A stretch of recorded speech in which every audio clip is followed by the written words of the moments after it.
Le tabernacle construit par Moïse était seulement un exemple ou une ombre de la véritable maison de Dieu. De même que le sanctuaire avait été nécessaire dans la vie spirituelle des enfants d'Israël, la maison de Dieu l'est aussi pour nous. Mais où pouvons-nous trouver la maison de Dieu en ces jours? Pouvons-nous la trouver dans les grands et fastueux édifices religieux que nous voyons dans les différentes parties de ce monde? Il est triste de devoir dire que lorsque nous entrons dans ces lieux, nous n'entendons pas la voix de Dieu, mais celle de l'orgueil, de l'avidité et des luttes des hommes.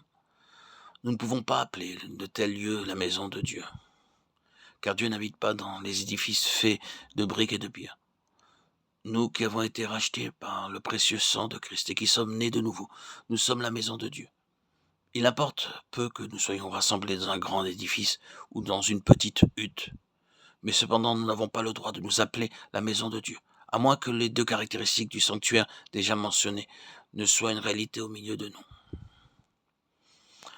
Dieu, parlant et révélant sa volonté, la présence de Dieu, allant devant nous avec puissance et gloire. Car lorsque nous pouvons entendre Dieu nous parler, nous révéler sa volonté, alors sa puissance, sa gloire pourront se voir au milieu de nous.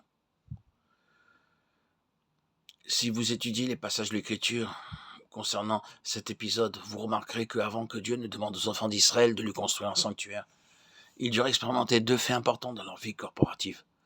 Premièrement, ils furent délivrés de l'ange de la mort par le sang de l'agneau aspergé sur les poteaux et le linteau de la porte. Deuxièmement, le modèle céleste du tabernacle fut révélé à Moïse sur le sommet du mont Sinaï, et c'est à travers lui qu'il fut communiqué au peuple. C'est alors seulement qu'il leur fut demandé d'apporter leur offrande volontaire.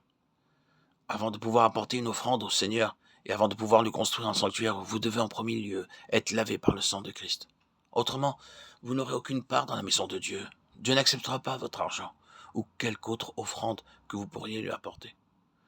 À cause de cela, nous disons et répétons dans nos rassemblements que ceux qui ne sont pas nés de nouveau ne doivent pas mettre leur argent dans la boîte aux offrandes. Vous pouvez donner votre argent là où vous voulez, mais dans la maison de Dieu, seuls ceux qui ont été lavés par le sang de Christ ont le droit d'apporter leur offrande. Pouvez-vous dire véritablement et joyeusement que vos péchés ont été pardonnés et que vous avez été lavés par le sang du Sauveur? Pour ma part, je rends grâce à Dieu, car il m'a lavé par son sang. J'étais un grand pécheur, mais mon Seigneur Jésus m'a cherché et m'a sauvé, à cause de son amour infini et de sa miséricorde. De même que les enfants d'Israël reçurent le modèle céleste pour le tabernacle, nous aussi nous devons recevoir la connaissance de la volonté de Dieu pour son Église. Un ouvrier ne pourra pas édifier une maison sans en connaître son plan.